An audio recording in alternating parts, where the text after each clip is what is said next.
guys, today I have a story time for you guys. I know that typically my channel is supposed to be on beauty hacks or home hacks or DIYs, but today I'm gonna share with you a story around the nightmare that was my wedding dress. So when I say it's a nightmare, I mean that I had so many negative emotions towards it that it wasn't until about 4 months after my wedding that I actually looked at my wedding dress and liked it again. So here we go. I'm just gonna dive into this story because it's horrible. Picture this. I have 4 months to plan my whole wedding, including finding a wedding dress, which means that buying off the rack was the only option available to me, which already limits the number of wedding dresses that I even have to select from. But fast forward to the reality of what happened here. So I go to, I think, my second wedding dress boutique with my coworker, Christina, who was amazing. She actually booked this appointment as she was going home because this place is by her house. So sweet. We go there. I'm in the last appointment of the day on a Friday. I think it was around like 4:30. I'm trying on all these dresses and then I get into this one dress and I try it on and it fits perfectly.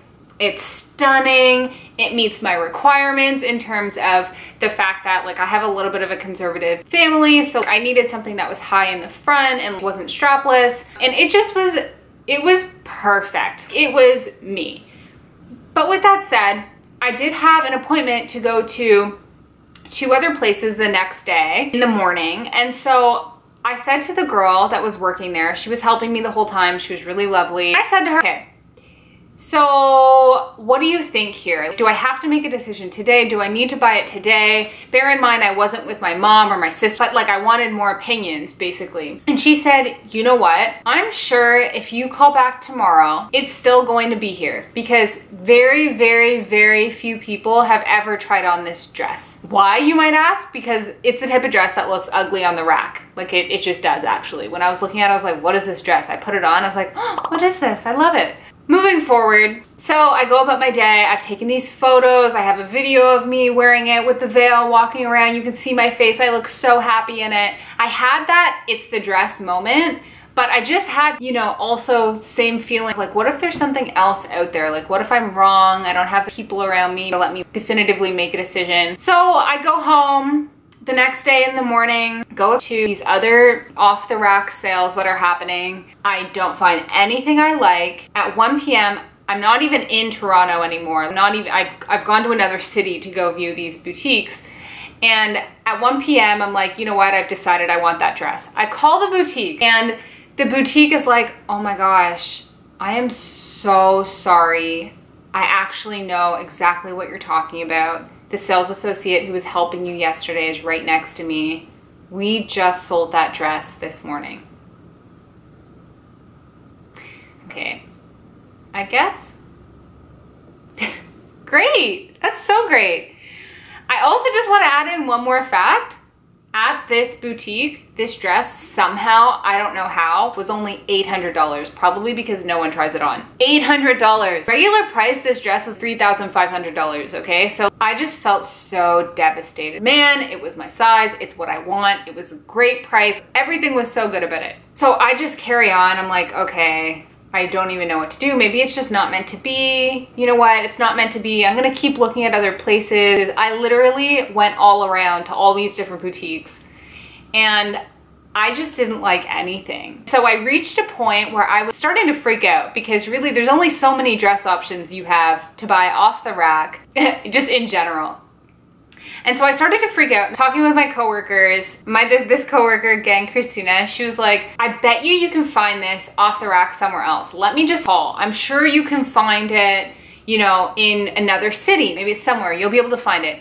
Because I actually decided at that point, I've been to so many different dress stores now. I've tried on every possible dress, pretty much.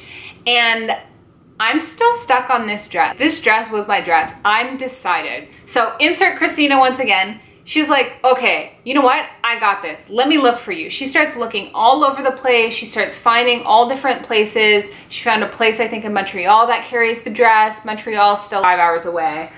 And then all of a sudden I figure out who the designer is and I email the designer. I'm like, do you have this specific dress in stock at any of the different stores if you are aware of their inventory? The designer comes back and they're like, oh my gosh, let me try and help you. And they come back with a few stores, but they're international. To get one of them at these retailers would cost $10,000, just wasn't feasible. I'm like, you know what, I give up. It's just not gonna happen. Looks like it's just not, looks like it's probably just not coming.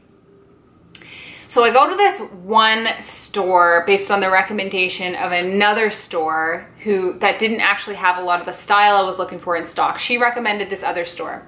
So I'm like, okay, I'm gonna go to this store. At this point, I have my one of my best friends with me and my sister. We got there. The girl was right. It had so many dresses in the style that I want. So like high, sleek, slim fitting, or tight fitting. Have a bit of a train. It had tons of dresses like that. So I had gone through, I pulled off all these dresses I wanted to try on. I probably had 15 dresses that were all in that style. Trying on dresses, trying on dresses, trying on dresses, and I'm like this is okay, like it's fine. It just wasn't the one, I just wasn't getting the feeling.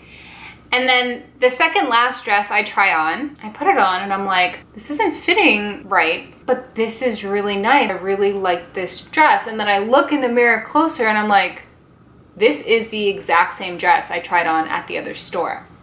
And when I actually looked at it, although this store, when we had called and asked if they had this dress, said that they didn't because it was actually mislabeled as a house brand dress, like a dress that they had designed in their store. It was indeed the exact same dress that I had tried on at the first place. The downside is that it didn't fit me properly. It was probably 2 sizes too big. But I thought, you know what, seamstresses, they can fix that stuff, and I'm gonna get into that, the further aspect of my nightmare. But at this point, I was on a high. I was so happy. I was like, this is meant to be. This is my dress. I'm buying this dress. It's gonna be so good. I'm buying it, no matter what. So remember how I said that the initial dress was $800? This dress was $1,700 and in a worse condition than the first dress. So I'm like, you know what are my options here? I've tried on so many dresses. This was my last shot at a boutique to go to. I found this dress. It's the only one I liked and it happens to be the exact same dress. Obviously this is a sign, right? Obviously I have to buy it. So I'm like, fine, you know what? I'm gonna buy it. So I buy it at that price, which is still insane to me. But you know what? Fine. I did buy it at a discount from the original price, although would I have paid the initial $3,500 for it? I don't know. Now that I'm thinking about it, I think weddings just drive you a little crazy. You fall in love with something and then you need to have it. So I tried to like not fall in love with that many things, but the dress honestly, even spending $1,000 on a dress I thought was insane. But lo and behold, look at what I did. So, carrying on with my story. So I buy the dress, I take it home because their in-house tailor was too busy. So they recommended some other seamstresses. I take it to a seamstress and I'm explaining how I need it taken in, whatever. And the thing about this dress is it is a see-through dress. It is effectively see-through. This is a little bit of an issue because I can see through my legs, so that's a problem. What can I do here? And also it's actually see-through like the breast area a little bit. So I just wasn't sure. And the girl said, okay. I was like, you know, I like the way it looks. If someone can tell that that's actually my skin, or when I'm walking and I'm getting married in the daytime and the sun's shining, you can see through my legs, that looks kind of bad, no? And she was like, yeah, no problem. You know what? You just need to go to a fabric store and you need to get jersey type material that is peach in color, because the lining type material that was already there was peach in color. When I say peach, it was more like off-white. After trekking to this seamstress, I take my dress back with me. I have to then trek all the way to a fabric store. To take it to the fabric store, take it back home, take it back to the seamstress. In addition to making the dress not see-through, because it was too big, I actually needed it taken in so it was tight fitting, so it had that look I was going for. Like, no problem. I got you. I'm like, okay. So I go in for my next fitting and I want to cry. Because the main reason is she's added in this extra lining and she did a terrible job. The first issue was that this lining is off-white, like peach off-white. And before, the color that was showing through was actually my skin color, right? So now we've added another layer in and it's very stark white. So the parts that used to be transparent and show the contrast between the lace and my skin, which actually aesthetically looked really nice, now was just, there was no contrast at all because you've just put basically this off-white lining that's very opaque right next to off-white ivory lace. So you can't see the lace detailing anymore, you can't see anything. Actually, in hindsight, I should have gotten a lining that was my skin color. That's what I should have done, or brown actually, to show more contrast.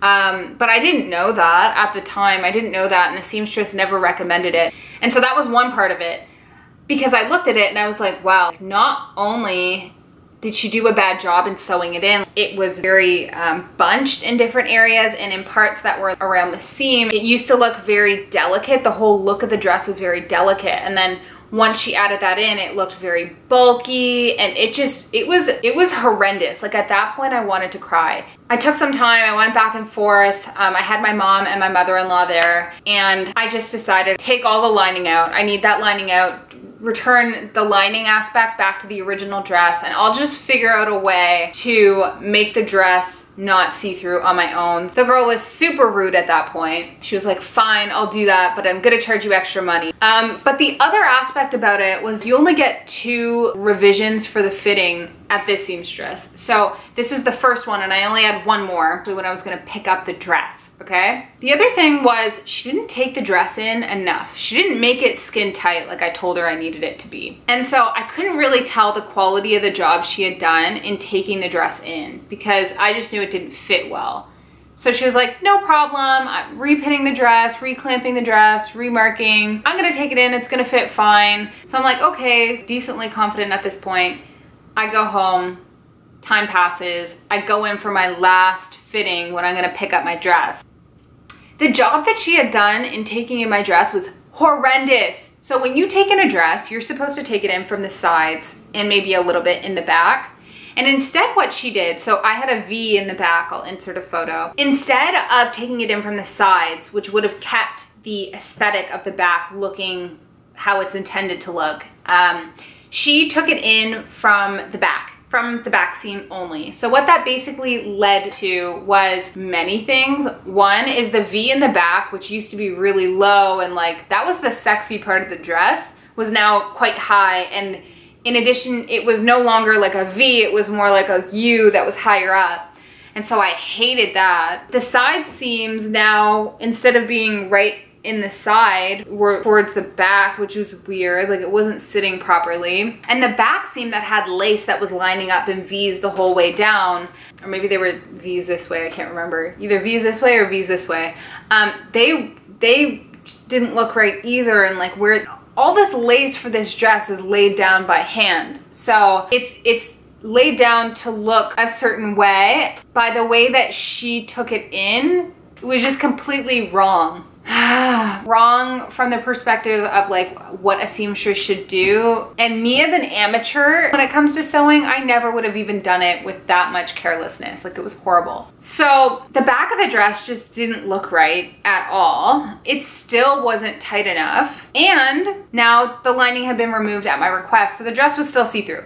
And at this point I had maybe, I think like 2.5 weeks left to my wedding. So I was panicked. And finally, oh, the last bit, the way that she had taken it in, she didn't trim any of the seams that she had taken in. And so because the dress is a little bit see-through and just the design of it, the seams looked so baggy and so bulky and unprofessional. And I asked her about it and she was like, no, that's just the dress. I'm like, is it?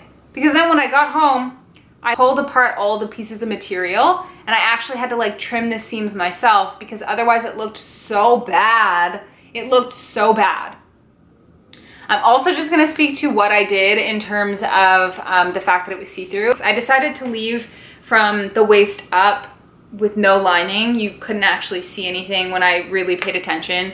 But in terms of the waist down, so I found two things. One was this like super tight Spanx slip that was in the color mocha. And then the second piece, so I knew I would wear that as a skirt, but then I was like, wait, like that's only coming up to high up on my thigh. Like I actually need something that's gonna go the whole way down. But if I have something tight on all the way to the floor, it's gonna be hard to walk. And when I pick up my dress, you're gonna be able to see it. So I thought that would be awkward. So what I came up with for that is I found these skirt extender slips. What it is this silkish, kind, not too tight slip. And then at the end, it had this piece of lace that was quite long around the bottom, draped. And basically what I did was I attached with pins this skirt extender to the bottom of my Spanx skirt and mocha on mocha, and it just was perfect. Then when I lift up my dress, it lifts up with it. And then also it wasn't see-through, and it was just perfect. It looked like my skin color. So everything was just worked out with that in the end. But